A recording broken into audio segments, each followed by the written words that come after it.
Mang, magpapaliwanag ako. Mali ang iniisip mo. Mali? Ako pa ngayon ang mali? Hindi ako bingi, Eddie. Narinig ko ang sinabi mong anak ninyo ni Marie. Baboy ka. Isa ka rin palang kampo ng demonyo. Pinsan mo, inasawa mo. Taksil! Pagbabayaran mo lahat ng ito sa impyerno. Hindi ko pinsan si Marie. Ano? Ibig mo sabihin, niloko niyo lang ako? Noon pa man pinaiikot niyo na ako. Pinaniwala sa kasinungalingan niyo lahat. Mawalang hiya. Diana, anak, makinig ka muna sa amin. Hindi, inay. Malinaw naman na pinagkaisahan niyo ako. Diana, maniwala ka sa amin. Hindi namin ginusto ang nangyari. Taon 1987, Mindanao. Nananabik na niyakap ni Diana ang asawang si Eddie. 3 buwan ding namalagi ang lalaki sa probinsya nito sa Mindanao. Sobrang namiss kita, Pang. Mukhang maayos na naging bakasyon mo dun sa probinsya niyo, ah. Tingnan mo, nanaba ka. Oo nga, Mang. Alam mo naman sa probinsya, bukod sa masustansya ang mga pagkain doon, lahat sariwa at mapipitas mo lang sa bakuran ng mga gulay. Ay, preskong-presko pa ang hangin na lalanghap ko kumpara dito sa Maynila.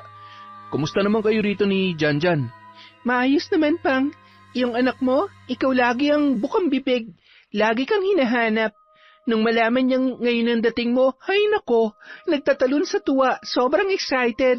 Ayun tuloy, nakatulog na sa kahihintay sa'yo. Pupuntahan ko lang saglit ang anak natin, Mang, ha? Nasasabik na rin ako sa mga yakap at paglalambing ng uniko iho ko, eh. Sige, Pang. Maghahanda lang ako ng hapunan. Alam ko naman na gutom ka na. Habang abala si Diana sa kusina, nagkukulitan naman ang kanya mag-ama sa silid ni Janjan.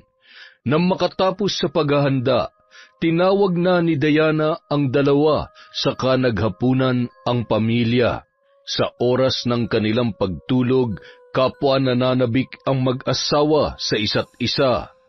Sa paglipas ng mga araw, naging normal naman ang takbo ng kanilang buhay, hanggang sa dumating ang isang sulat mula sa probinsya ni Eddie.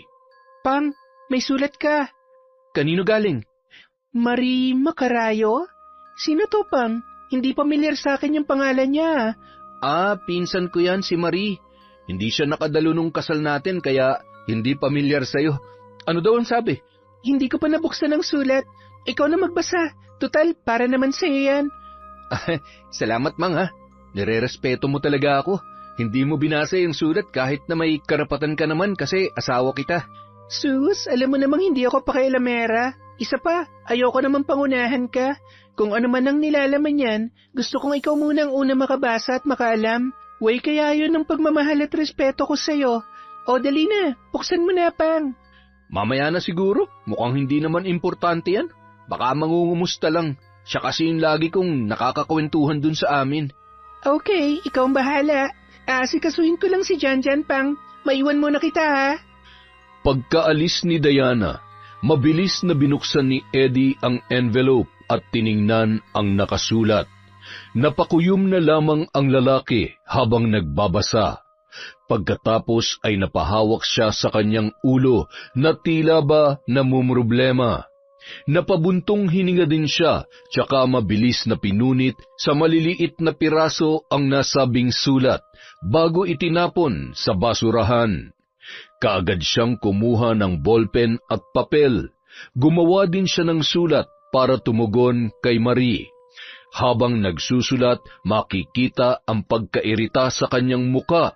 May pagkabalisa at kakikitaan din ng seryosong ekspresyon. Pang, saan ka pupunta? Sa may post office, Mang. Ihuhulog ko lang tong sulat para kay Marie. Ang bilis mo namang sumagot. Ano bang sabi? Nangangumusta lang siya, Mang. Pati sa'yo at kay Janjan. Gusto ko nga raw niyang mamit para makapagkwentuhan naman daw kayo. Ganun ba? Nako, magkakasundo siguro kami niyang pinsan mo, Pang. Para tuloy gusto ko na rin siyang makita. Nagpakawala ng malapad na pagngiti si Eddie sa asawa bago humalik sa noo nito at nagpaalam na. Halos buwan-buwan ay nakakatanggap si Eddie ng sulat mula kay Marie. Gaya ng palaging ginagawa ni Diana ay hindi niya pinakikialaman ang sulat para sa kanyang asawa. Isang umaga, naisipan niyang itanong dito kung pwede niya bang basahin ang mga sulat ni Marie. Ilang beses na rin kasing nagpadala ang babae, ngunit hindi niya pa nababasa ang kahit isa sa mga yon. Nako, Mang, matapos kong basahin, tinatapong ko na. Dagdag basura lang ang mga yun dito sa bahay. Wala namang kwenta, nangungumusta lang. Basura? Alam mo, Pang, yung mga sulat na yan, iniingatan yan. Kasi lilipas at lilipas din ang panahon. At balang araw, pag nagbalik tanaw tayo sa nakaraan, may halong katin tayo na magbabalik sa mga alaalang lumipas. Hindi naman kasi importante ang nilalaman nun, Mang. Puro pangungumusta lang. Hayaan mo, sa susunod, ipapabasa ko muna sa'yo bago ko itapon. Pasensya na, Mang, ha?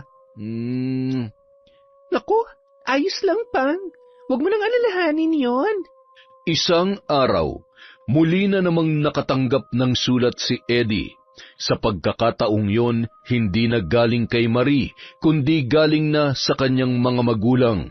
Nalukot ang muka ni Eddie nang mabasa ang nilalaman noon, hanggang sa napabuntong hininga na lamang ang lalaki. Anong sabi ng itay at inay mo, Pang? Base sa ekspresyon ng mukha mo, parang hindi maganda nakasaad yan sa sulat na yan, ah.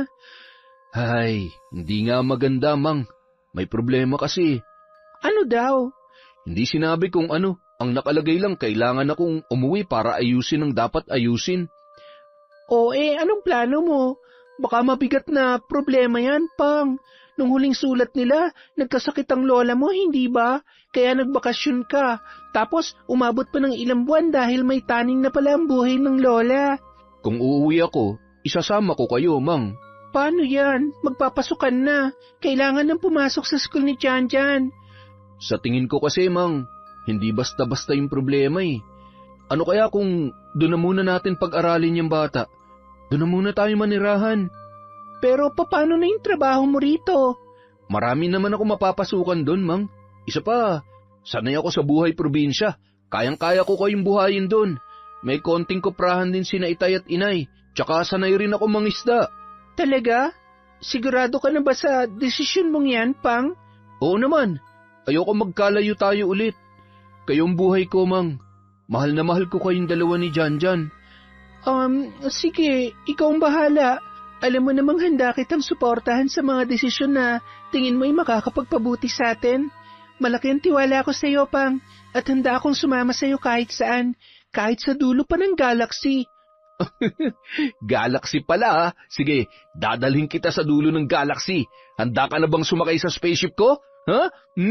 Hep, hep. Mukhang ibang galaxy ang iniisip mo, ha? Umiiral na naman yung kapilyohan mo, ha? Halika na, Mang. Habang abala pa si Janjan sa mga laruan niya, yanigin na natin ang galaxy. Makalipas ang isang linggong paghahanda, sa wakas ay nakauwi na sa Mindanao ang mag-anak. Manghang-mangha si Janjan sa mga nakikita at kahit naninibago sa paligid, halatang masaya ang bata. Malayo pa bang bahay ni na lolo at lola, Papa? Oo, anak, medyo malayo-layo pa. Nasa kabilang isla pa kasi yun eh. Mamaya sasakay tayo ng bangka para makarating doon. Wow, ang saya naman. Papa, araw-araw akong maliligo sa dagat, ha? Oo naman, anak. Yay! Narinig mo yon, Mama? Oo, anak. Hindi naman halata na excited ka. Jan, pagdating natin doon, magmano ka agad sa lolo at lola mo, ha? Opo, Mama.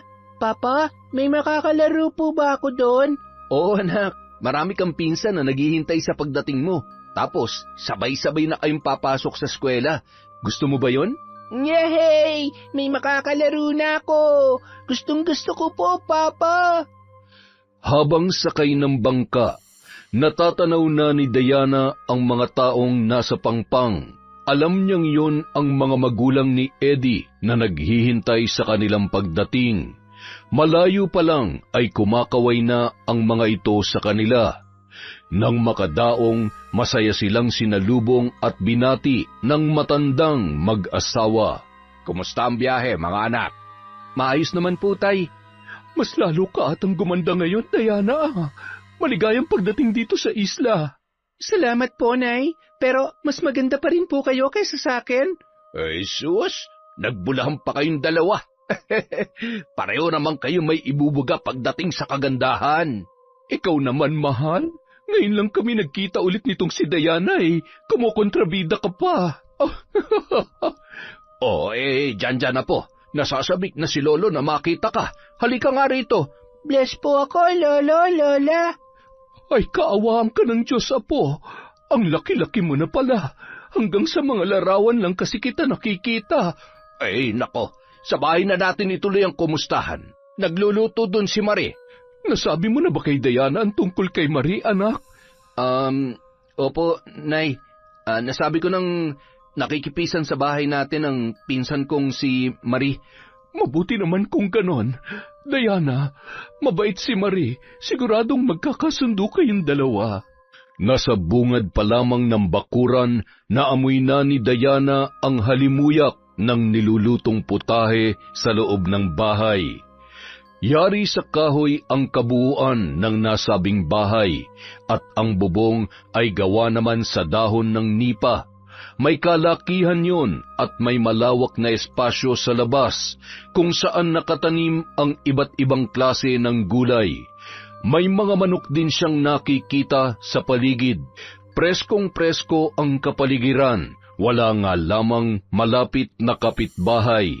Nakangiting sinasamyo ni Diana ang sariwang hangin nang mabaling ang tingin niya sa isang babaeng lumabas mula sa loob ng bahay. Dire-diretso yung yumakap kay Eddie. May kalakihan na rin ang tiyan ng babae.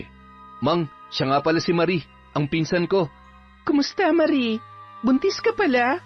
Ay, hindi ba naikwento ni Eddie sa'yo, Diana? Oo, buntis si Marie. Kaya dito siya sa amin nakatira para may mag-alaga naman sa kanya. Hindi kasi matanggap ng tatay ko nangyari sa akin, Diana. Kaya pinilayas niya ako. Mabuti na lang at pumayag sina Itay Leopoldo at Inay Amalia na dumito muna ako. Nasaan naman yung nakabuntis sa'yo? Abay, pumasok na tayo sa loob. Doon na natin ituloy ang kwentuhan. Tamang-tama, luto na ang paborito mong tinolang manok, Eddie. Halika na.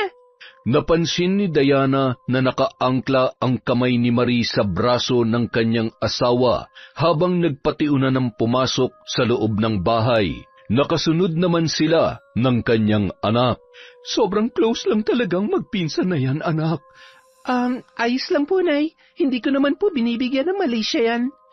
Asikasong-asikaso ni Marie si Eddie, maging si Janjan. Masaya silang dumulog sa hapagkainan habang nagkukwentuhan. Kumain ka pa, Diana. Hinanda ko talaga yan para sa inyo. Salamat, Marie. Ang sarap mo naman magluto. Ako kasi, prito lang talagang alam kong lutuin eh. Nako, pag may oras tayo, tuturuan kita. Talaga? Aba, gusto ko yan naisip mo. Ang sarap naman tingnan na ngayon pa lang ay nagkakasundo na agad kayo. Hindi ba, Eddie? Mahusay magmasahe ang si Diana, Marie. Kaya na-inlove ako dyan eh. Hinding-hindi magagaya o malalampasan ng ibang husay ng pagmamasahe niyan sa akin. Nako, Pang. Talaga namang ibinida mo pa. Totoo naman, mga. Biglang tumayo si Marie at mabilis na tumalikod sa kanyang mga kausap. Saan ka pupunta, Marie? Tapos na po akong kumain, Nay. Sumipa kasi ang baby kaya napatayo akong bigla. Magpapahangin lang muna ako sandali. Tawagin niyo na lamang po ako pag tapos na kayong kumain para mailigpit ko na po yan. Kami na magliligpit nito. Lumanghap ka na muna sa labas ng sariwang hangin. Hindi naman nakita ni Diana ang makahulugang tingin ni Leopoldo kay Eddie na nagpatahimik dito. Hanggang sa matapos silang kumain ay wala nang imik ang kanyang asawa. Eddie, puntaan mo nga muna si Marie. Baka kung mapano yung buntis. Maselan pa naman ang kalagayan niya. Isama mo na rin pauwi dito, anak. Halos kalahating araw yun napagod dahil sa paglilinis at pagluluto dito sa bahay. Kailangan niya makapagpahinga. Pinuntahan ni Eddie si Marie sa may kuprahan. Alam niyang doon naglalagi ang babae kapag sumasama ang loob noon. Umuwi ka na raw, sabi ni Itay. Bakit mo ba ginagawa sa akin to, Eddie? Alam mo namang hindi ito tama, di ba? May pamilya ako, may anak, may asawa. Mahal na mahal ko sila. Hindi mo ba naiintindihan yun? Bakit? Anak mo rin naman itong dinadala ko Ikaw ang dahilan kung bakit pinalayas ako ni tatay sa pamamahay namin. Anong ako? Makinig ka, Marie. Ikaw ang gumawa niyan sa sarili mo. Kung hindi mo ko tinabihan nung lasing na lasing ako dahil sa pagkamatay ni Lola, hindi yan mangyayari sa'yo. Bakit? Hindi mo ba gusto yon? Ikaw lang ang may gusto nun. Plinano mo nga, di ba? Alam mo naman pamilyado ko, pinagsisiksikan mo pan sarili mo. Bakit ka pa umuwi dito kung wala ka naman palang pakialam sa akin at sa magiging anak natin? Sinunod ko lang ang kagustuhan ng mga magulang ko. Alam mo, wala nagbabago sa mga sinabi ko nun sa'yo bago ako bumalik sa Maynila. Napilitan na akong pumayag sa setup na to dahil ayaw kong may masamang mangyari sa mga magulang ko. Iniiwas ko lang ang pamilya ko sa kapahamakan. Alam mo naman na hindi kita mahal, Marie. Ginagawa ko lang to para sa kaligtasan nila itay at inay. Sana naman malinaw yun para sa'yo. Pero mahal kita, Eddie. Gagawin kong lahat para makita mong nagpapakatotoo lang ako. Handa ako makipagkaibigan kay Diana, makipagkasundo, kahit na nasasaktan ako. Kung gusto mong manatili sa pamamahay ng mga magulang ko, wag na wag ka magkakamaling ipaalam kay Diana ang lahat ng ito. Dahil kahit ano pa mangyari, si Diana pa rin ang paulit-ulit kong pipiliin. Handa akong mamatay para sa pamilya ko, Marie. Ngayon, kung totoong mahal mo nga ako, gaya ng mga sinasabi mo, please lang, huwag mong sirain na napagkasunduan natin. Umuwi ka na, hinahanap ka na nila. Nauna nang binagtas ni Eddie ang daan pabalik sa kanilang bahay. Naiwan naman si Marie na luhaan habang hinahaplos ang umbok ng kanyang tiyan. Nagmahal lang naman ako, anak. Minahal ko lang ang tatay mo. Kahit isang malaking pagkakamali, pero hindi ko pinagsisisihang nabuo ka. Gagawin kong lahat para mahalin din niya tayo. Handa ako magtiis at magsakripisyo, anak ko.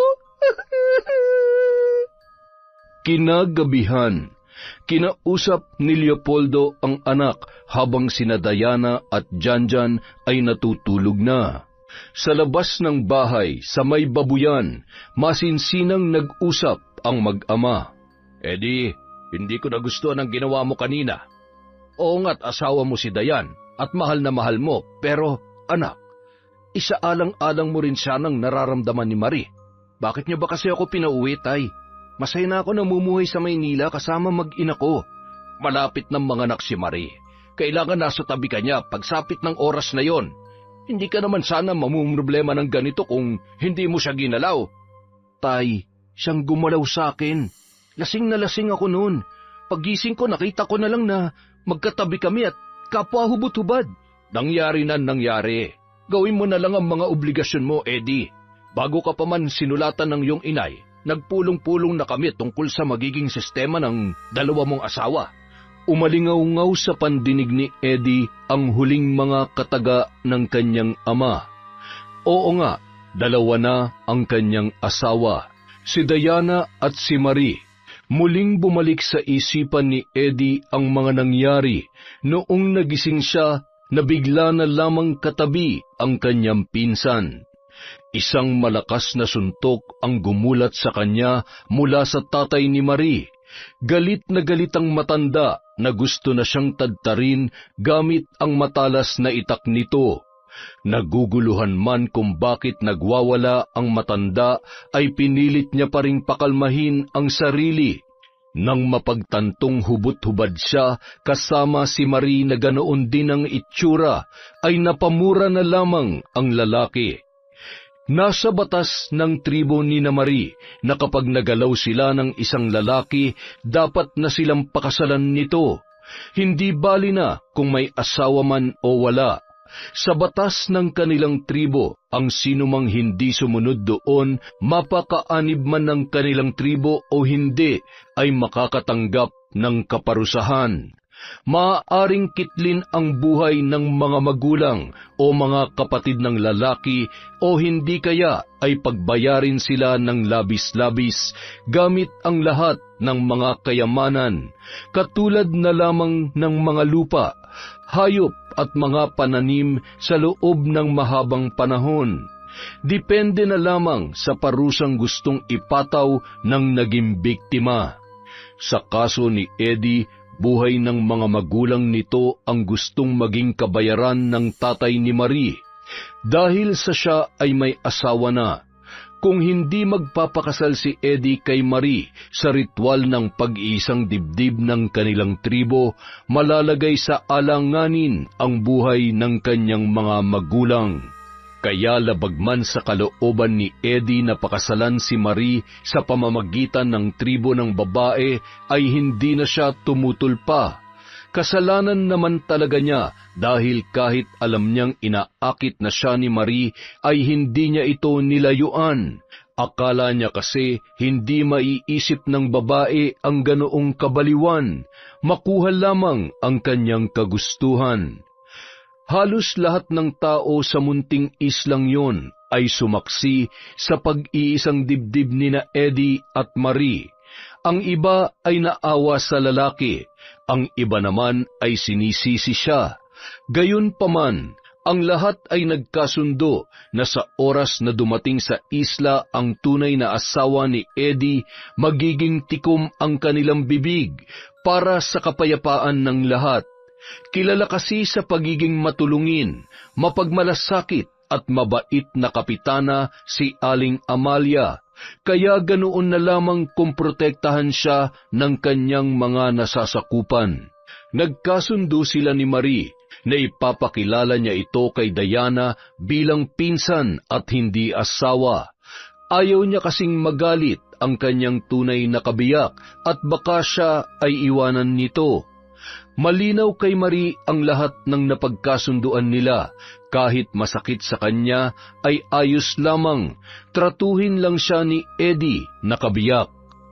Malakas na napabuntong hininga ang lalaki matapos gunitain ang mga pangyayari. Hindi ko pa rin matanggap na asawa ko si Marie, Tay. Ngayon naririto ka na. Sanayin mo ng sarili mong tratuhin siya bilang asawa. Alam kong nagmamanman ang mga katribo ni Marie at oras na makarating sa ama niya na hindi mo siya tinuturing na asawa, tiyak magugulo na naman ang nananahimik nating buhay. Ay, ang hirap naman nito, Tay. Pero gagawin ko pong lahat para sa inyo ni Inay. Ako na po ang bahala. Salamat, anak. Alam kong malalampasan rin natin ang mga pagsubok na ito. Sa bawat araw na nagdaraan, pinipilit ni Eddie na maging patas para kay Marie. Pang, maglalaba ka? Oo, hindi na kasi kaya maglaba ni Marie, Mangi. Malapit na kasi siyang manganak. Nako, ako na maglalaba para sa kanya. Ang mabuti pa, samahan mo na lang siya maglakad-lakad. Mas makabubuti yan para sa kanya. Para naman hindi na siya gaano mahirapan sa panganganak. Pang, asan na ba yung nakabuntis kay Marie? Ha? Hindi ko rin alam, Mangi. Ayaw niya kasing sabihin kung sino. Basta ang alam ko, may asawa na yung nakabuntis sa kanya. Kawawa naman pala si Marie. Nabiktima ng walang hiyang lalaki. Ewan ko ba kasi sa mga lalaki na may asawa na hindi pa nakukontento? Naghahanap pa ng iba, tapos kapag nakabuntis, iiwanan na lang ng basta-basta. Mga kampon talaga sila ng demonyo. Sadyang halang ang mga kaluluwa. Hindi naman siguro lahat ng lalaki mapagsamantala, Mang. Yung iba, siguro, baka nabiktima rin lang. Alam mo, may mga babaeng naghahanap lang ng pagkakataon na makaisa sa mga nakukursunadahan nila. Ay, yan ang imposible, Pang. Wala namang bubuka kung wala magpapabuka sa bulaklak na hindi nalalanta. Pero agree naman ako sa sinabi mong hindi lahat ng lalaki ay mapagsamantala. Kasi ikaw ang patunay nun. Hindi ba, Pang? Oo. Oo naman, Mang. Iba talaga ako sa kanila. Sa paglipas ng ilang linggo, naging magaan ang loob ni Diana kay Marie. Mabait kasi sa kanya ang babae.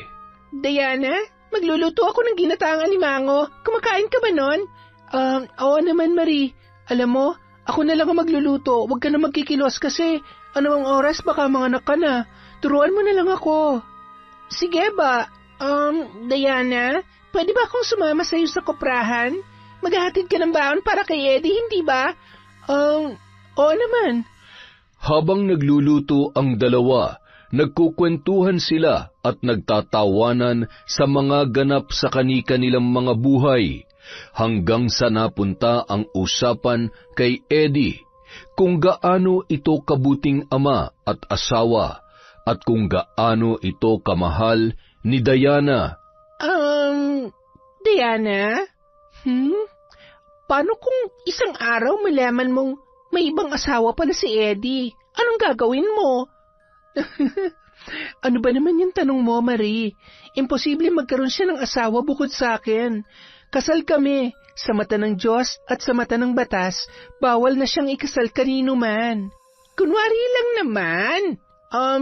Halimbawa lang, anong gagawin mo? Siyempre, magagalit ako. Sino ba naman na matutuwa doon, hindi ba? Pero depende pa rin sa sitwasyon kung mapapatawad ko pa ba siya o hindi.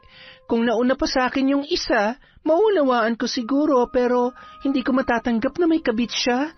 Hindi ko siya mapapatawad sa pagtataksil niya. Sisirain ko ang buhay nilang dalawa. Iba ako kapag nagalit ako, Marie.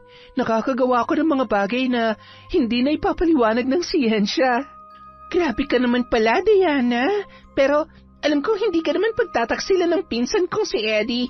Mahal na mahal ka nun. Oo, alam ko yan, Marie. Kaya nga, mahal na mahal ko rin talaga siya eh. Saglit na nagpaalam si Marie kay Diana. Pumasok siya sa kanyang silid at doon ay umiyak ng umiyak. Wagas talaga ang pagmamahalan ng dalawa at kailangan may gawin siya para magkalabuan sina Eddie at Diana. Gagawa siya ng paraan para manlamig si Eddie sa kanyang asawa. Hanggang sa isang desisyon ang kanyang nabuo. Hinimas-himas niya pa ang kanyang tiyan habang napapangiti. Anak, hindi magtatagal. Mapapasatin din ang lubusan ng iyong ama. Maghintay ka lang. Isang dapit hapon, habang nasa kuprahan sina Eddie at Diana kasama si Leopoldo, naiwan naman sa bahay si Janjan kasama si Marie. Samantalang abala naman si Amalia sa barangay hall. Tita Marie, ano pong ipapangalan niyo sa baby niyo? Hanggang ngayon hindi ko pa alam, Janjan eh. Ang dami kasing pumapasok sa isip ko, kaso palagay ko hindi naman bagay kay baby. Sabi ni Mama, gusto daw akong i-junior ni Papa noon, kaso hindi pumayag si Mama, Tita. Bakit naman daw? Ewan ko po. Tita, ano kaya kung Ed na lang ang ipangalan mo sa baby mo kapag lalaki? Di ba astig po yun? Ed? Parang Eddie? Opo, di ba wala namang papa yung baby mo? Eddie, hindi siya pwedeng isunod sa pangalan ng papa niya. Ed na lang po, tita. Magugustuhan po ni papa yon. Sige. Magandang ang pakinggan. Ed, ang galing mo talaga, Janjan. Pero hindi pa naman natin alam kung lalaki ba o babae ang baby. Gusto mo bang sumama sa akin? Maglakad-lakad tayo dun sa may buhanginan. Sige po, wala din naman po kasi akong makalaro. Nasa kuprahan po sila. Hindi naman ako pinapayagang pumunta doon kasi baka maamoy ko yung usok sa ginagawang kopra. May ubo pa naman ako. Ano pang hinihintay mo? Tara na!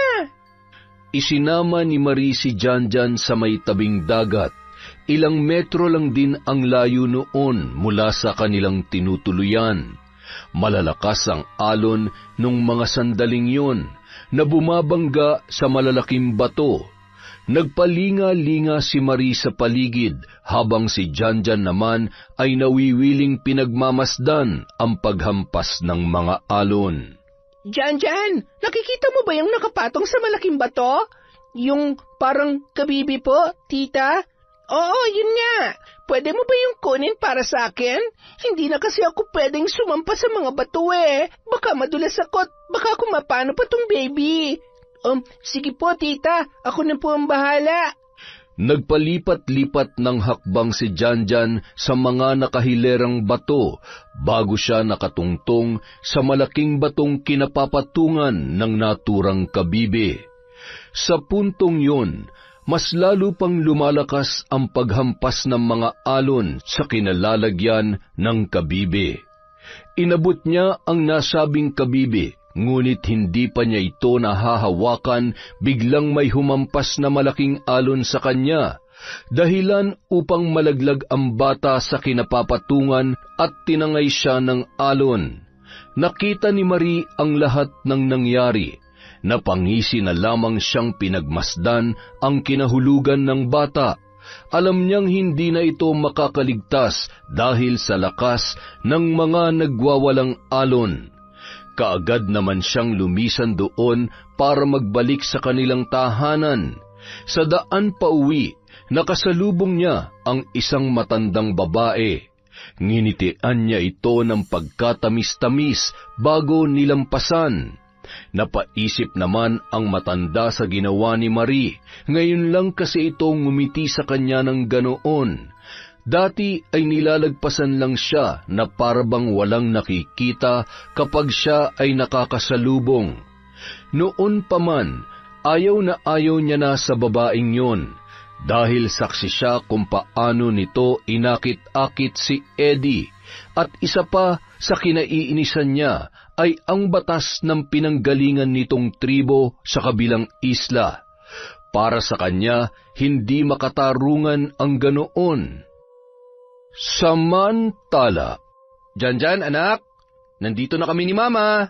tahimik ang loob ng bahay. Kaya naman naisip ni Eddie na baka natutulog lamang ang bata. Nakita naman niyang palabas ng kwarto si Marie. Marie, lumabas kaya si Jan? Tingin ko hindi naman. Pinatulog ko siya kanina tapos natulog din ako. Medyo sumasakit-sakit na nga rin tong tiyan ko Nako, Marie, baka manganganak ka na mamayang gabi. Excited na ako kung anong kasarian ng baby. Pupuntahan ko lang sandali si Jan, ha? Paiinumin ko lang ng gamot. Biglang naging mailap ang mga mata ng babae. Pagkatapos ay nagtungo yon sa kusina. Ipaghahanda ko lang kayo ng kape, Eddie. Pang, wala dito si Jan. Marie, akala ko ba natutulog lang ang anak ko? Bakit nawawala siya? Anong wala? Iniwan ko lang siyang natutulog dyan. Saan na naman ba nagsuot ang batang yon?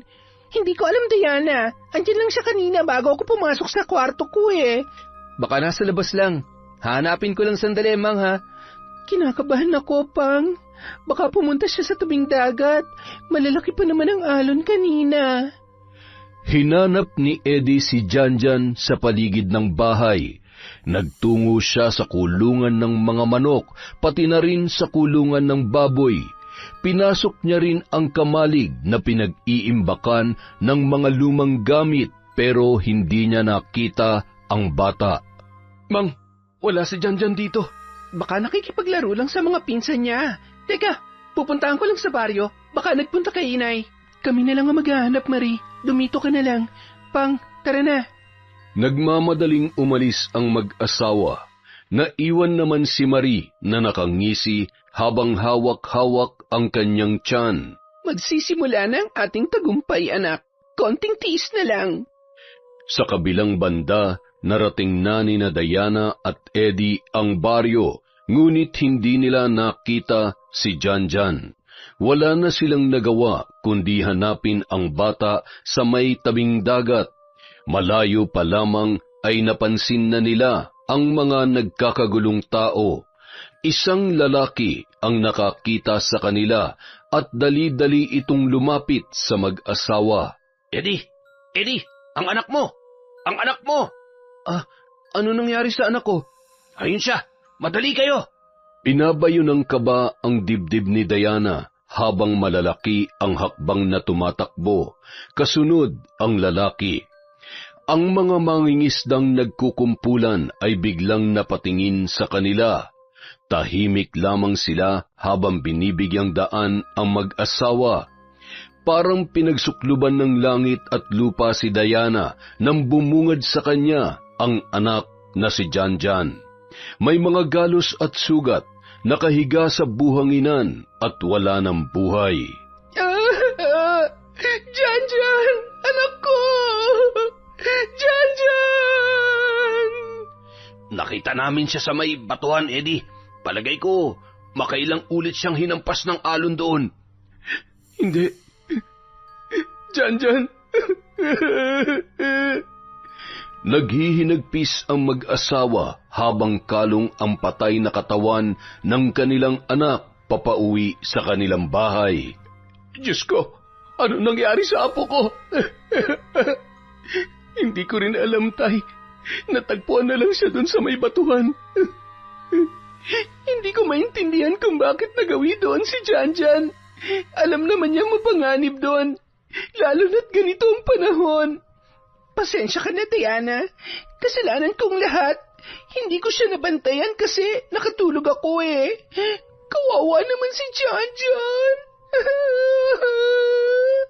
Habang inaasikaso ng mag-asawa si Jan para paliguan at bihisan, walang tigil ang pag-iyak ng mag-asawa. Hindi nila matanggap ang biglaang nangyari sa bata. Yakap-yakap ni Diana ang kanyang anak na nasa kanyang kandungan habang pumapalahaw ng husto. Diana, kailangan na nating ilagay sa banig si Jan. Gabi na. Kailangan na natin siyang ilibing. Inay, ganito ba talaga dito sa inyo? Libing ka agad? Ayaw ko pang mawala si Jan. Gusto ko pa siyang yakapin, Inay. Pasensya ka na, Diana. Kasama yun sa tradisyon at kultura namin. Hindi na ipinagpapabukas pa ang paglilibing sa mga namatay. Wala nang nagawa ang babae kundi sumunod sa kanyang biyanan. Hindi niya maipaliwanag ang sakit na nararamdaman habang nakikitang tinatabunan ng lupa ang bangkay ni Jan. Jan, anak ko.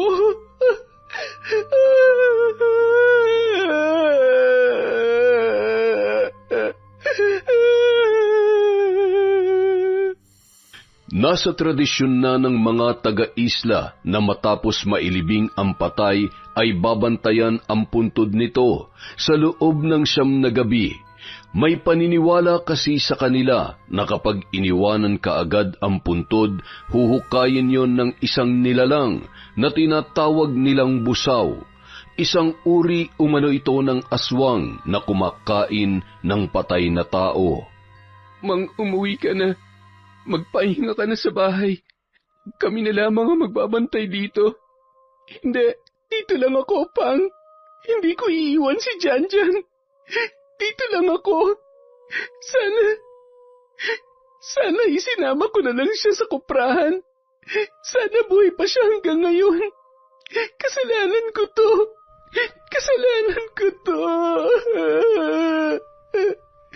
Wala may kasalanan, Mang. Sadyang mahilig lang talaga si Jan na maglaro sa tabing dagat. Walang dapat sisihin dahil aksidente ang nangyari sa kanya. Eddie, kailangan mong umuwi. Manganganak na si Marie. Manganganak na? Mang, pupuntahan ko lang si Maria. Pero bakit pa? Nandun naman yung kumadrona at si Inay. Kailangan si Eddie doon, Diana. Huwag ka mag-alala. Kasama mo naman magbabantay dito ang itay mo at ang ilan sa mga kalalakihan. Sige na, maiwan na namin kayo. Pang, ngayon mo pa talaga ako iiwan? Kailangan ka namin dito, Eddie. Babalik din naman ako, Mang. Saglit lang to. Nadagdagan ang sugat sa puso ni Diana nang piliin ni Eddie na puntahan si Marie kesa ang damayan siya. Napaisip siya kung gaano nga ba kahalaga sa asawa si Marie dahil nakuha pa nitong iwan siya gayong kamamatay lamang ng kanilang anak. Kinabukasan, pag-uwi ni Diana sa kanilang tirahan, nakita niya si Eddie. Kinakalong nito ang sanggol ni Marie. Pinakatitigan niya ang asawa at mukha yung masayang-masaya. Nakangiti ka pa? Samantalang kalilibing lang ng anak mo, Eddie. Anong klase kang ama? Napabuntong hininga na lamang si Diana dahil sa rumaragasang hinanakit sa kanyang dibdib. Nilagpasan niya ang kanyang asawa at nagtungo sa kanilang silid. Gusto niyang ipahinga ang sarili pero hindi niya magawang umidlip. Lagi niyang naaalala ang anak, ang anyo nito nang matagpuan nila sa dalampasigan. Muli siyang humagulhol. Hindi niya kayang tanggapin ang pagkawala ng kanyang pinakamamahal na anak. Gusto niyang kumuha ng lakas loob sa asawa, ngunit parang lumalayo ito sa kanya. Mas inaatupag pa noon si Marie at ang bagong silang na sanggol kesa ang siya'y damayan at maging sandigan niya. Mang, kumain ka na. Nagluto si Mama ng tinolang manok. Wala akong gana. Pilitin mong kumain, Mang. Magkakasakit ka niyan. Huwag mo na akong pakialaman. Kakain ako kung gusto ko. Ano ba nangyayari sa iyo, Diana? Bakit parang nagagalit ka sa akin? Ha? Tinatanong mo pa kung ano nangyayari sa akin? Bakit hindi mo tanungin ang sarili mo kung ano nang nangyayari sa iyo, ha, Eddie? Mang, alam ko nararamdaman mo. Hindi rin madali para sa akin ang lahat. Pero tibayan mo ang loob mo. Nandito ako. Humugot ka sa akin ng lakas ng loob. Kailangan natin ng lakas ng isa't isa para malampasan ang problema natin. Kaya natin to, Mang. Magtiwala ka lang. Mahigpit na niyakap ni Eddie ang kanyang asawa. Gumaan naman ang pakiramdam ni Diana dahil doon. Naisip niya na masyado lang siyang naging makasarili. Hindi niya inisip kung ano rin ang nararamdaman ng kanyang asawa. Kakayanin natin to, Pang. Basta bigyan mo lang ako ng lakas ng loob para lumaban. Sa ikalawang gabi ng pagbabantay, hindi na naman nakasama si Eddie dahil kailangan niyang samahan si Marie. Hindi pa sanay ang babae sa pag-aalaga ng sanggol, kaya si Eddie ang naging katuwang nito. Hanggang sa natapos na lamang ang 9 na gabi, si Leopoldo at ang ilang mga kalalakihan lang ang nakasama ni Diana sa pagbabantay sa libingan ni Janjan. Ang mga pagtatampo ni Diana sa asawa ay nadagdagan pa nang minsan niyang makita na tila isang masayang pamilya sina Marie at Eddie. Masayang nakatunghay ang dalawa sa natutulog na sanggol. Ang himbing ng tulog ng baby Ed namin. Aba, ang ganda naman ng pangalan ng baby namin na yan. Pero mamayang gabi, gising na gising yan. Mapupuyat na naman kami. Oo naman, magandang lalaki din kasi ang tatay niya. Tingnan mo, manang-mana. Mang, Mang, halika. Tingnan mo ang baby, oh. Ang cute-cute niya, oh. Oo, ang cute nga. Idlip lang ako. Ilang gabi din kasi akong puyat. Babawi lamang ako ng lakas. Sa bawat araw na nagdaan, hindi mapigilan ni Diana ang manibugho kay Marie. Pakiramdam niya ang lahat ng atensyon ng kanyang asawa ay nasa babae at nasa anak na nito. Kapag umuuwi galing trabaho si Eddie, ang bata kaagad ang kanyang inaatupag. Ni hindi na siya nagagawaran ng halik ng kanyang asawa dahil puro sa bata lang ang atensyon nito sa tuwing pupunta sa koprahan o di kaya ay papalaot. Kung may dalang pasalubong naman, mas marami ang ibinibigay niya kay Marie. Hindi yun nagugustuhan ni Diana kahit pa pinaliwanag na ni Eddie na mas kailangan ni Marie ng mga pagkain dahil nagpapadede yon. Hanggang sa isang araw, hindi na siya nakatiis pa. Pakiramdam niya ay sasabog na siya kapag hindi niya nailabas ang kanyang saloobin. Eddie, ano ba talaga ako sa pamamahay na to? Ha? Ano ba yung sinasabi mo, Mang? Siyempre, asawa kita. Ano ka ba naman? Pero bakit pakiramdam ko para lang akong basahan na naiitsupwera? Ano? Mang, pagod ako sa pagpalaot maghapon. Wala akong panahon sa kung ano man trip mo ngayon. Mahal mo pa ba ako, Eddie? Ano bang klaseng tanong yan? Siyempre naman, Mang, mahal kita. Pero bakit hindi ko na nararamdaman yon? Alam mo, mas nakatuon na ang pansin mo sa ibang bagay. Hindi mo na nga inaalam kung okay lang ba ako eh. Teka lang ah, ano bang drama to, Diana? Bumalik na tayo sa Maynila, Eddie. Ayoko na rito. Hindi pwede yan. Dito na ang buhay natin, Mang. Maayos tayo rito, oh. Hindi ako maayos dito, Eddie. Hindi mo alam yun kasi laging nasa ibang atensyon mo. Ako ang asawa mo, Eddie. Hindi si Marie. Hindi mo obligasyon na alagaan siya, pati ang anak niya. Ilang beses ko na bang pinaintindi sa'yo na kailangan ako ni Marie dahil wala nag-aasikaso sa kanya. Bagong panganak lang siya, busy si Inay, at si Itay may trabaho rin. Ako lang ang inaasahan ni Marie dahil wala pa siyang alam sa pag-aalaga ng bata. Talaga ba? Kaya ba halos gabi-gabi doon ka na lang naglalagi sa silid nila mag-ina? Oo, baka mabinat si Marie pag pinabayaan natin siya. Mang, dapat ikaw ang unang nakakaintindi ng mga bagay na yun eh, dahil dumaan ka rin sa ganoong kalagayan. Kaya ba, pati sa pagbabantay ng puntod ni Janjan wala ka? Kasi sanay na ako sa mga ganong bagay, ha? Alam ko na kung paano mag-adjust kasi ilang beses na akong namatayan ng kapamilya. Ganun ba? Alam mo, Eddie, sawang-sawa na akong makipagkompetensya dyan sa anak ng pinsan mo. Hindi ko nga naramdaman na ipinagluksa mo ang pagkamatay ni Janjan eh. Dahil nabaling ng atensyon mo dyan sa batang yan. Hindi mo kasi naiintindihan, Diana. Pues, paintindi mo sa akin ngayon ang lahat. Hindi na nakapagsalita pa si Eddie. Napakamot na lamang siya ng ulo ng mga sandaling yun. Hindi mo maipaliwanag, hindi ba? Kasi wala ka naman talagang pakialam. Wala na akong halaga sa'yo. Samantala, dinig na dinig ni Marie ang pagtatalo ng mag-asawa.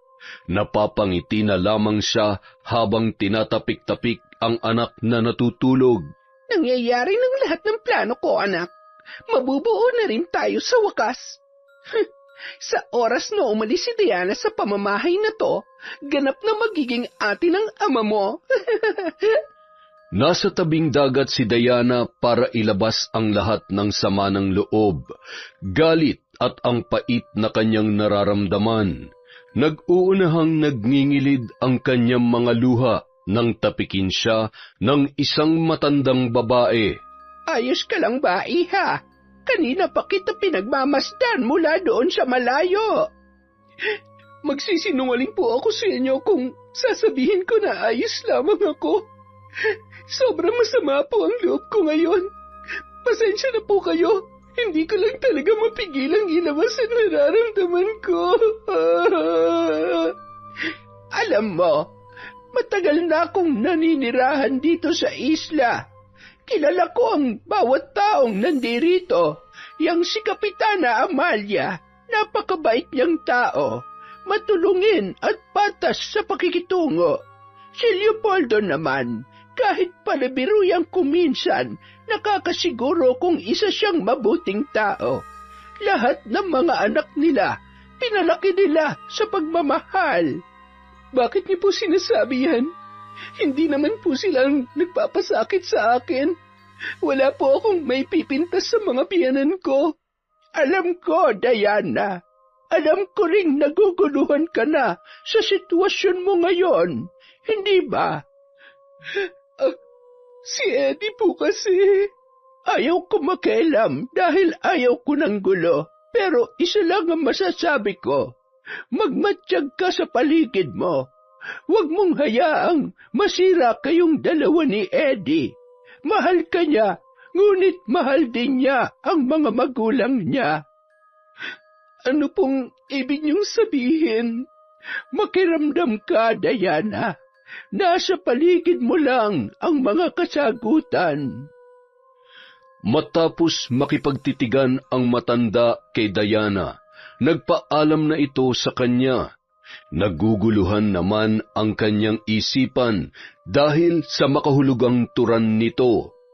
Matapos ang ilang minutong pamamalagi sa tabing dagat, naisipan na ni Diana na umuwi sa kanila.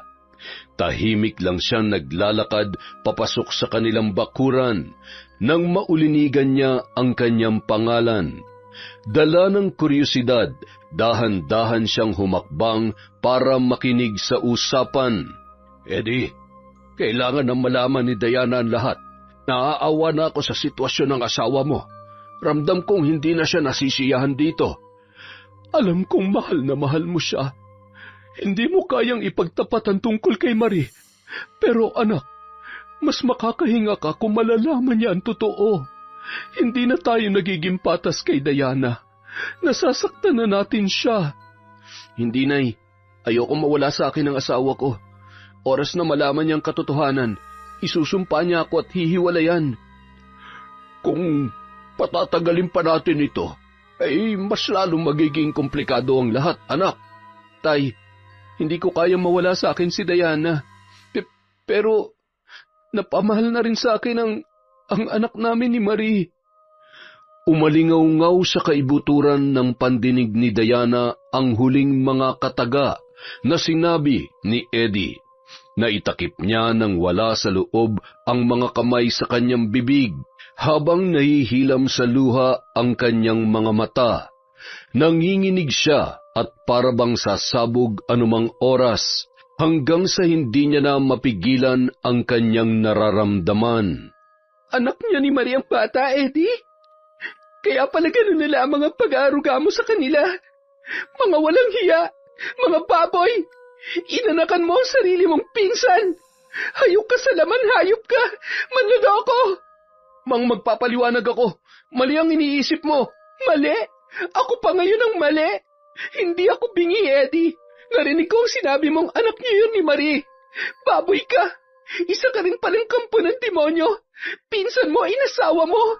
Taksil! Pagbabayaran mo lahat ng ito sa impyerno. Hindi ko pinsan si Marie. Ano? Ibig mong sabihin, niloloko niyo lang pala ako? Noon pa man pinaikot na ninyo ako. Pinaniwala sa mga kasinungalingan niyong lahat. Mga walang hiya. Diana, anak, makinig ka muna sa akin. Hindi, Nay.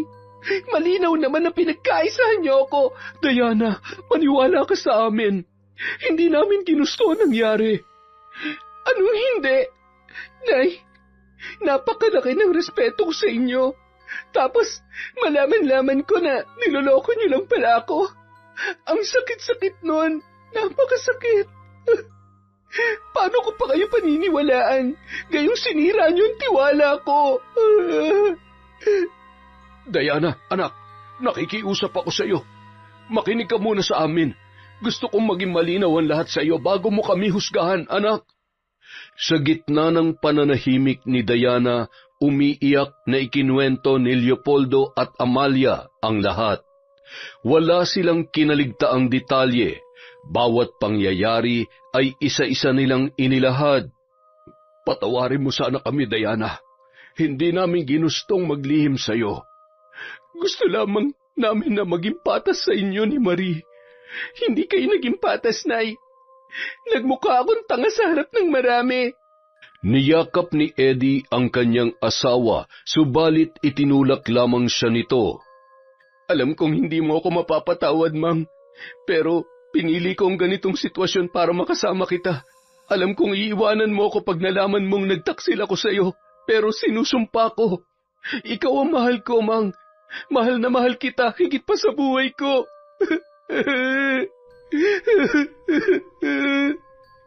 Napahagulhol na lamang si Diana.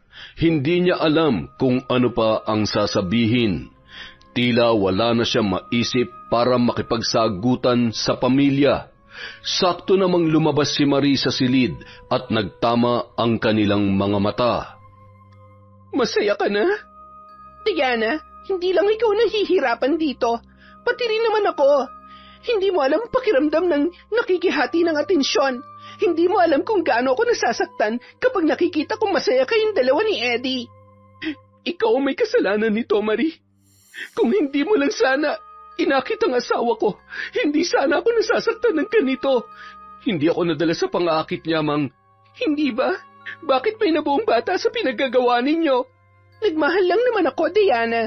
Minahal kong asawa mo, kaya nagawa ko mga bagay na yon. Pwes, mali ang pamamaraan mo. Hindi tama ang definisyon mo sa salitang pagmamahal, Marie. Makasarili ka. Hindi mo man lang inisip kung anong epekto nito sa iba. Ngayong alam mo na ang katotohanan, Diana. Hindi na ako magtatago bilang pinsan ni Eddie. Sa batas namin, asawa niya ako. Ngayon, kung hindi ka pabor sa dalawa tayong asawa ng asawa mo, hindi ko na yun problema. Tutal, handa naman ako makihati sa atensyon niya. Baka isipin mo, may sanggol akong inaalagaan. Kailangan niyang presensya ng kanyang ama. Walang makapangsalita si Diana na makapagpapaliwanag sa kanyang nararamdaman. Napaiyak na lamang siya sa isang sulok. Pakiramdam niya wala siyang kalaban-laban.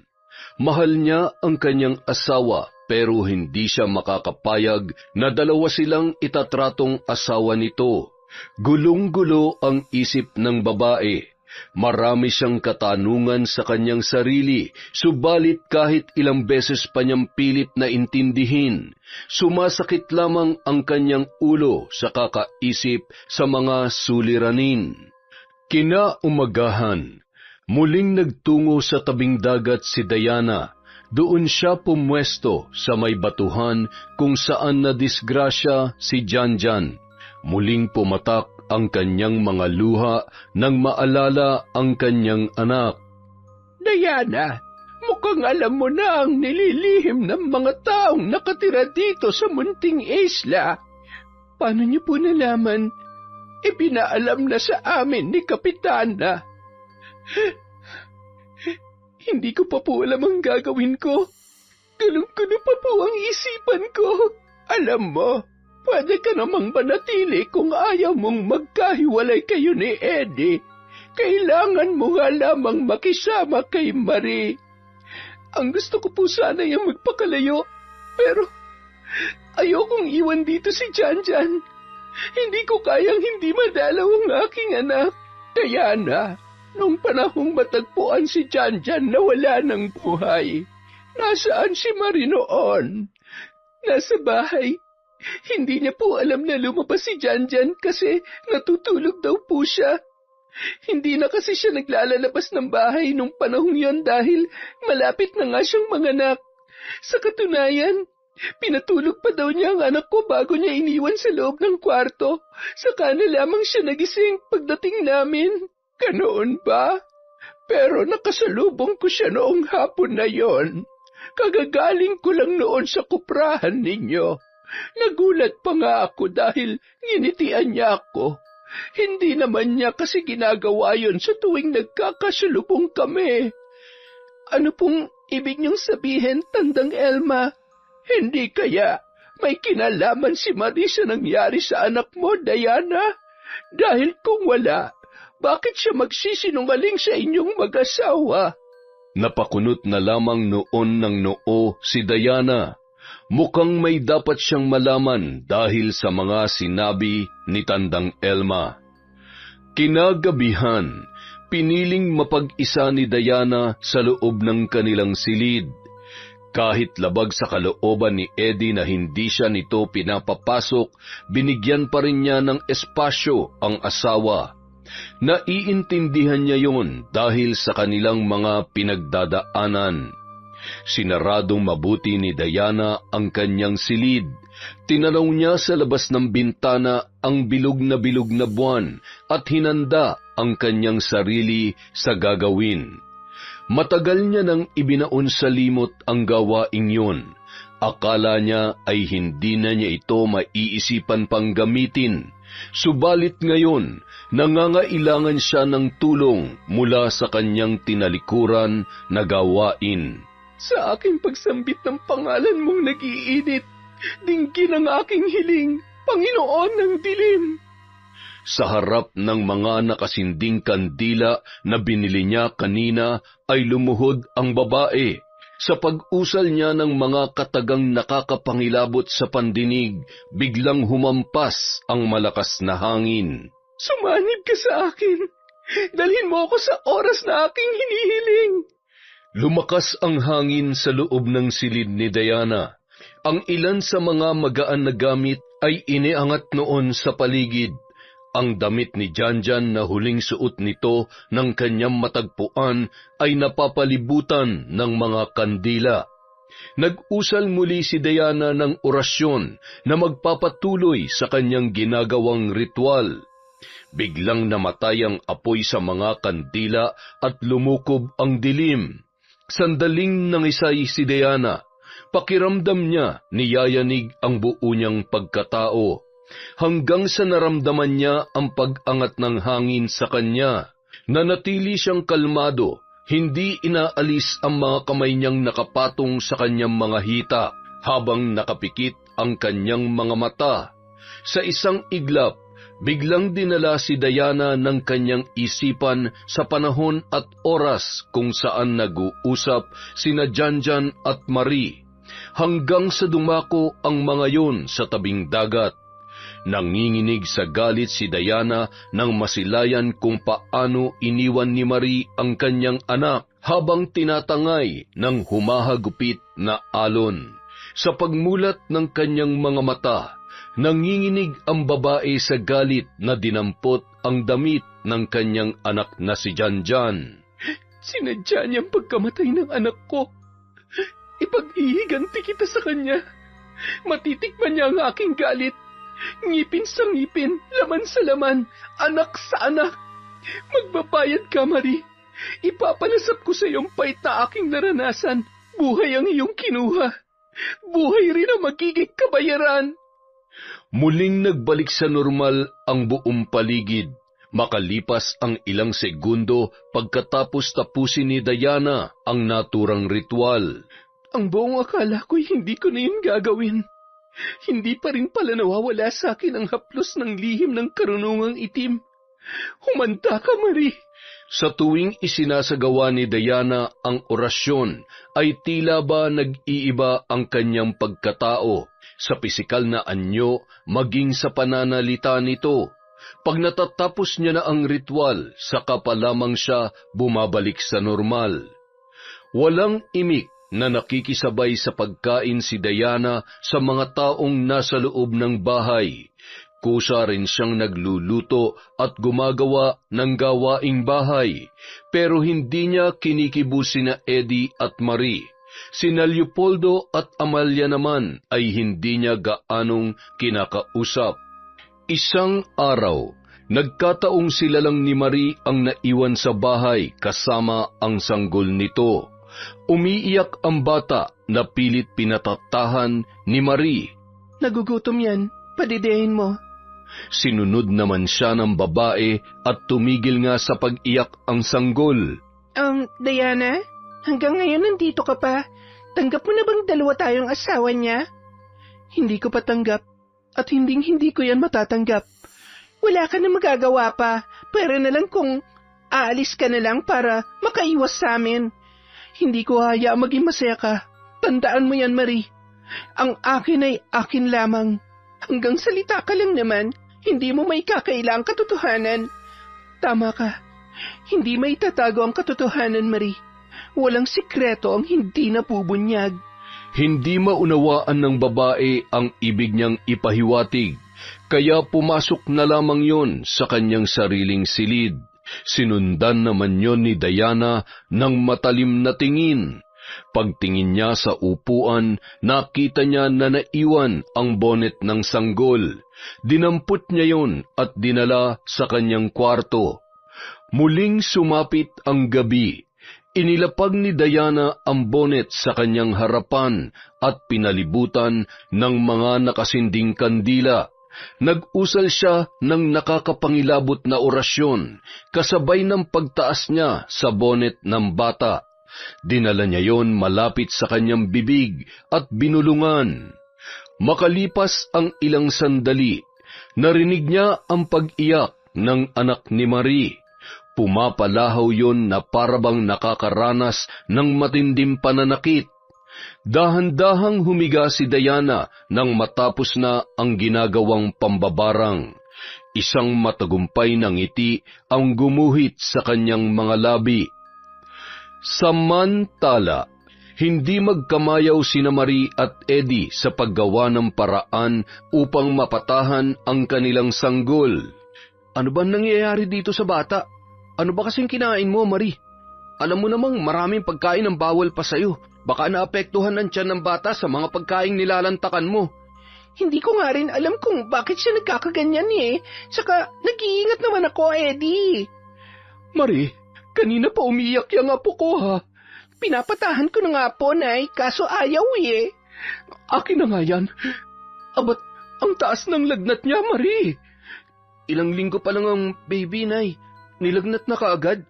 Tsaka, kanina po, hindi naman siya mainit eh. May mga pagkakataon talaga nilalagnat ang mga sanggol na bagong panganak. Maganda na kayo, dadalhin natin siya sa albularyo. Kasalukuyang naghahanda si Marie nang biglang sumigaw si Amalia. Marie, ang anak mo! Bakit, Nay? Hindi na siya humihinga. Naninigas na rin siya. Ano? Eddie, ang anak natin! Ha? Wala na si Edmarie. Iniwan niya na tayo. Dinig na dinig ni Diana ang pagpapalahaw ng babae. Nakaganti na rin ako. Dinanas mo na rin ang pighati at kalungkutan ko. Pero huwag ka mag-alala. Susunod ka na sa kanya, Marie, sa lalong madaling panahon. Siyam na gabi ring nagbantay sina Eddie at Marie sa puntod ng kanilang namayapang sanggol. Mas lalong sumiklab ang galit ni Diana dahil nung si Janjan ang pinagluluksa at pinagpuyatan niya sa kakabantay, hindi man lang siya sinamahan ng kanyang asawa. Ngayong si Marina ang namatayan, halos hindi na ito humihiwalay sa puntod ng kanilang anak. Sige lang, pumapabor pa sa iyo ang panahon, Marie. Hintayin mo lang ang pagdating ng aking paghihiganti. Malapit na. Isang araw, may isang lalaki ang nagpunta sa kanilang bahay. Nagkataon na mag-isa lamang doon si Diana. Tao po! Tao po! Sino po sila? Magandang araw po. Dito po ba nakatira si Marie? Oo. Wala siya rito ngayon eh. Bakit po? Nandyan po ba si Eddie? Wala rin. Magkasama sila nagpunta sa bayan. May inaasikaso kasi silang papel. Ikaw ba yung asawa ni Eddie? Yung Diana? Oo. Diana, mabuti naman at ikaw ang nakausap ko. May dapat kang malaman. Ha? Ano yun? Sandali, pumasok ka muna. Doon tayo sa loob mag-usap. Hindi na. Nagmamadali kasi ako eh. Gusto ko lang ipaalam sa'yo na hindi anak ni Eddie ang batang inilibing ninyo. Anak namin yun ni Marie. Anak ko yun. Ha? Nagsasabi ka ba ng totoo? Oo. Si Eddie ang unang nakagalaw kay Marie. Pero isang beses lang. Nung bumalik na sa Maynila si Eddie, kinutsaba ako ni Marie. Ilang beses na may nangyari sa amin para mabuntis siya. At ipinaako yun kay Eddie. Ang usapan, hindi ako magsasalita pero nung malaman kong pagkamatay ng anak namin, nagalit ako. Kung sa akin na lang sana siya sumama, hindi sana namatay ang anak ko sa mga kamay niya. Bakit mo sinasabi sa akin ang mga ito? Sobrang bigat na nararamdaman ko ngayon eh. Sinasabi ko to para gumaan-gaan naman ang pakiramdam ko. At saka, kailangan mo naman talaga malaman ang totoo, lalong-lalo na si Eddie. Hanggang sa pagpapaalam ng lalaki ay tila natameme si Diana. Nakabawi lang siya nang maramdaman ang mahiram pagpatak ng ulan. Ang dami mo ng sinagasaan, Marie. Ang dami na naghihirap dahil sa'yo. Kailangan ko ng isagawa ang paghihiganti ko nang wala ka na maperwisyo. Habang kumakain ng hapunan at nagkukwentuhan ang kanyang mga biyanan, biglang naisingit ni Diana sa usapan ang pagdalaw ng lalaki. Pinakatitigan niya si Marie na halatang namumutla. Ano daw bang kailangan ng lalaking yun kay Marie, Diana? Sa palagay ko, Tay, si Marie nang dapat sumagot sa tanong niyong yan. Ang lahat ng kanilang mga mata ay tumuon kay Marie. Bakit akong sasagot? Malamang hindi ko naman alam ang dahilan. Tsaka, hindi ko naman kilala yon. Hindi mo kilala, Marie? Ilang kasinungalingan pa bang kailangan mong sabihin para lang mapagtakpan ang kawalang hiyaan mo? Ano bang pinagsasasabi mo, Diana? Total lahat naman tayo nasasangkot sa mga pinaggagawa mo. Ako na lang ang magsasabi sa kanila kung anong koneksyon mo sa lalaking yon. Ano ba, Diana? Gagawan mo lang ako ng kwento para magmukha ako masama sa tingin ni na Itay at Inay, lalong-lalo na kay Eddie. Bakit ka naman magmumukha masama? Alam ko na. Masama palang ipaako mo kay Eddie ang anak mo sa ibang lalaki? Mang, ano bang pinagsasasabi mo? Eddie, hindi mo anak si Ed. Anak siya nung lalaking bumisita rito. nalinlang ka ni Marie sa mga kasinungalingan niya. Marie, totoo ba? Ginagago mo lang pala ako. Kami ng pamilya ko. Eddie, hindi. Hindi totoo yan. Alam mong hindi ako nagsisinungaling kapag ganito nakaseryoso ang isang bagay, Eddie. Marie, magsabi ka ng totoo. Napatayo si Marie. Oo na. Ginawa ko lang naman yun dahil sa pagmamahal ko sa'yo, Eddie. Putik, lecheng pagmamahal yan. Sinira mo na nga ang pamilya ko. Ginulo mo pa ang buhay ko. Ang buhay namin ng asawa ko. Bakit? Asawa mo rin naman ako, Eddie, ah. Si Diana lang ang asawa ko. Napilitan lang naman ako makisama sa'yo dahil natatakot akong balikan ng mga katribo mo, mga magulang ko. Alam mo, Marie, pinagsisisihan kong nakilala kita. Isinusumpa kong araw na nagkita tayo sa bayan. Ang sakit mo naman magsalita. Baka nakakalimutan mo. Oras na umuwi ako sa pamilya ko, buhay ng mga magulang mo mawawasak. Nasa kasunduan niya ng ating mga angkan. Oras na lumabag kayo sa tradisyon ng tribo namin, malalagot kayo, Eddie. Malalagot ang mga magulang mo. Bigla na lamang natahimik ang lalaki. Ang mga magulang niya ay ganoon din. Ngunit si Diana marahang hinablot ang buhok ni Marie. Pasimple siyang kumuha roon ng ilang hibla. Maupo ka na, Marie. Nasa harap tayo ng pagkain. Kinabukasan, hindi maipaliwanag ni Marie ang rumaragasang sakit sa kanyang ulo. Para yung binibiyak. Marie, ayos ka lang ba? Inay, ang sakit po.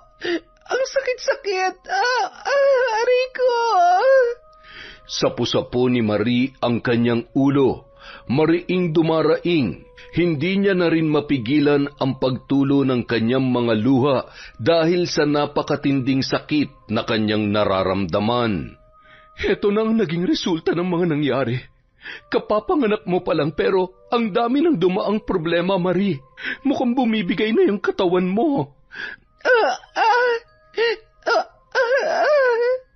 Diana, samahan mo naman akong dalhin si Marie sa albularyo. Bakit, Nay? Nabinat yata tong si Marie. Tingnan mo't nahihirapan sa matinding pananakit ng ulo. Sandali lamang po at magbibihis lang po ako, Nay.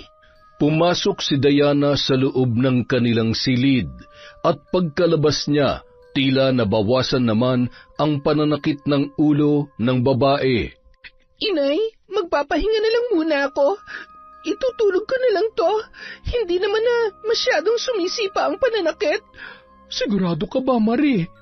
Tumango lamang ang babae at tumayo na para pumasok sa kanyang kwarto. Inay, hindi ba kayo nagagalit sa kanya? Sa ginawa niyang panloloko sa inyo? Kay Eddie? Diana, kahit pa magtanim ako ng sama ng loob sa kanya, tapos naman na yun. Wala na ang bata at saka kahit hindi siya nabuntis, nakakulong pa rin si Eddie sa kanya at sa tradisyon ng kanilang tribo. Ayos lang po ba sa inyong ganon, Nay? Gaya ng nararamdaman mo, hindi rin namin yun gusto ng iyong itay, kaso wala na kami magagawa kundi ang sumunod. Nagkasala si Eddie kahit na hindi naman niya talaga kasalanan. Ikaw ba, Diana? Hanggang ngayon ay nandirito ka pa rin. Hindi mo maiwan ang anak namin. Ibig bang sabihin ay natatanggap mo na ang sitwasyon ninyong tatlo? Inay, hindi ko yun matatanggap. Pero kinailangan ko itong gawin dahil may mga dahilan din ako. Kahit galit ako kay Eddie, mahal na mahal ko pa rin siya. Masama pa rin ba ang loob mo sa amin? Alam kong naiipit lamang kayo ni Itay. Hayaan nyo, magwawakas din ang pinangangambahan nyo, Inay. Makakaahon din tayo sa sitwasyong ito. Pinapangako ko yon. Hating gabi nang muling napahiyaw si Marie, umaatake na naman ang matinding pananakit ng kanyang ulo. Aray ko! Tulungan niyo ako! Si Eddie nasasala lang natutulog ang naalimpungatan ng gising. Akmang pupuntahan niya na si Marie para alamin kung ano ang nangyayari nang pigilan siya ni Diana. Eddie, kung ako talaga ang mahal mo, hindi mo siya lalapitan. Ano ba nangyayari sa babaeng yan? Hindi ko alam. Baka nagpapapansin lang sa'yo. Ganyan naman yan, diba? gumagawa ng paraan para makuha ang atensyon mo. Mang, Diana, ibig bang sabihin nito, bati na tayo? Kinakausap mo na ako. Magalit man ako sa'yo'y hindi pa rin nabubura ang pagmamahal ko, Pang. Kaya, oo, pinapatawad na kita. Basta ba bumawi ka kay Janjan? Siya lang ang nag-iisa mong anak. Oo, Mang, pangako, pupunan ko ang mga gabing hindi ko siya nabantayan noon. Mahal na mahal kita, Diana. Mang, di ba wala sina inay at itay? May inaasikaso sa bayan. Pwede na ba akong tumabi sa'yo?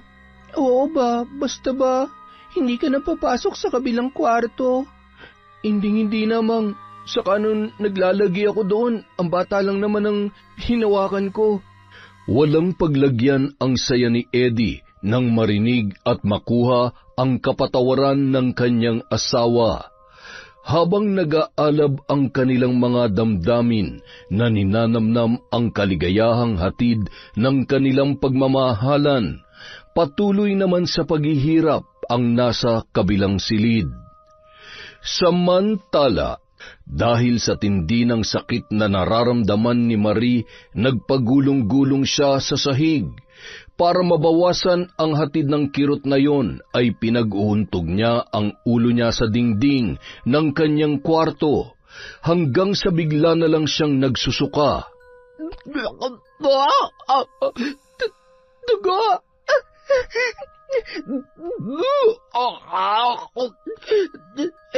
Eddie, tulungan mo!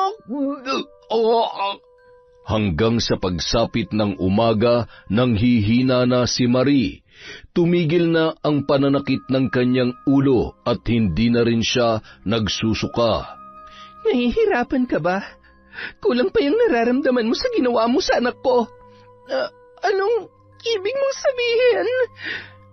Akala mo ba hindi ko alam na ikaw may pakana kaya namatay si Janjan? Sinadya mo siyang dalhin dun sa batuhan para mahulog siya at lamunin ng alon, hindi ba? Paano mo nalaman yan? Marie, nakalimutan mo na bang sinabi ko sa'yo noon? Kapag nagagalit ako, nakakagawa ko ng mga bagay na hindi maipaliwanag ng iba. Nagkamali ka ng kinalaban. Anong? Yung nararamdaman mo ngayon, hindi lang yan simpleng binat. Kamandag yan ng sumpa ko na siyang kikitil sa buhay mo. Sinungaling ka! Sinasabi mo lang yan para matakot ako sa'yo. Gaya nga ng sinabi ko noon, hindi ako nagsisinungaling. Lahat ng mga sinasabi ko ay nasa punto at totoo. Demonyo! Demonyo ka! Ang mga sinabi ni Diana ay umalingaw-ngaw sa isipan ni Marie. Nakikita niya ang nakakakilabot na pagngiti nito. Kahit nanghihina ay nagwawala siya nang masulyapan ang pag-iiba ng anyo ni Diana na biglang nagkaroon ng isang pares ng sungay. Umalis ka! Layuan mo ako! Demonyo ka! Alis! Samantala, ang mga pagsigaw ni Marie ay nagpagulat kay Eddie. Kagabi pa yang si Maria. Patingnan na lang kaya natin siya sa manggagamot. Parang naihibang niya yata yung babaeng yan eh. Ewan ko ba dyan? Naghatid ako kanina ng pagkain niya. Nakatulala naman. Paglabas ko, saka siya nagsisigaw. Lumalala na yata ang binat niya. Kailangan ko na yata siyang dalhin sa manggagamot. Sa kalagayan niyang yan, mahihirapan tayong dalhin siya sa ospital. Nagwawala eh. Mahihirapan tayong isakay siya sa bangka. Nang araw ding yun, dinala ni Eddie ang isang manggagamot sa kanila na nagmula pa sa bayan. Sa pagkakita ni Marie sa taong yun, biglang namilog ang kanyang mga mata. Sumiksik siya sa isang sulok habang nanginginig. Anong gagawin mo sa akin? Lumayo ka! Marie, makisama ka naman. Manggagamot siya. Tutulungan ka niyang gumaling mula dyan sa karamdaman mo. Hindi! Alam ko isa siyang demonyo, Eddie. May mga sungay siya. Natatakot ako sa kanya. Eddie, tulungan mo ako. Ilayo mo siya sa akin. Ilayo mo siya. Habang umaatungal, nakarinig pa ang babae ng nakakatakot na bulong. Lubayan niyo na ako! Sumasakit ang ulo ko! Mukhang hindi ko makakayang pagalingin ang karamdaman niya, Eddie. Ang kailangan niya ay isang doktor sa pag-iisip.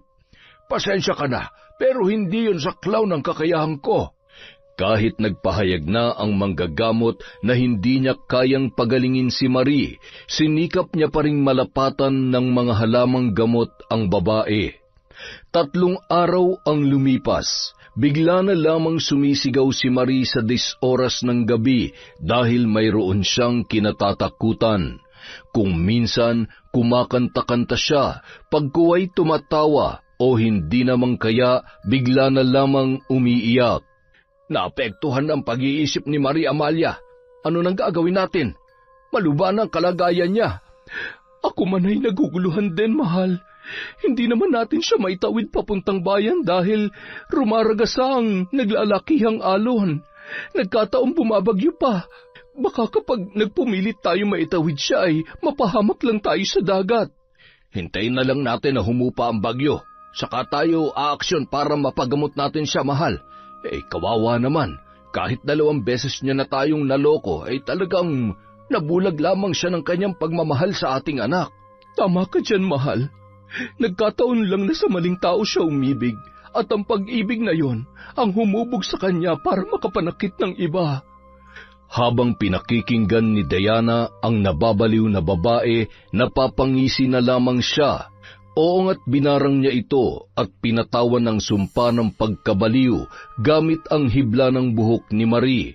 At sa araw-araw na dinadalhan niya ito ng pagkain, may inilalagay siya sa ilalim ng una noon na mga insekto.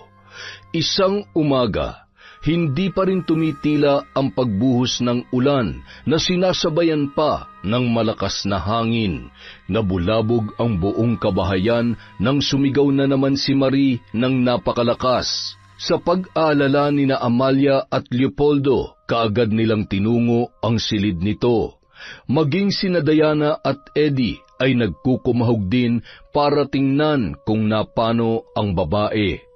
Sa pagbukas nila ng pinto, bumungad sa kanilang harapan ang nakangising si Marie. Nakaupo ito sa sahig at pinaglalaruan ang mga naisuka niyang dugo. Kung dati ay ilusyon lamang niya ang mga nakikitang dugo sa kanyang pagsuka ng mga laway, ngayon ay totoo na. Eddie, sa wakas magiging akin ka na. Napatay ko na si Diana. Wala nang sagabal sa pagmamahalan nating dalawa.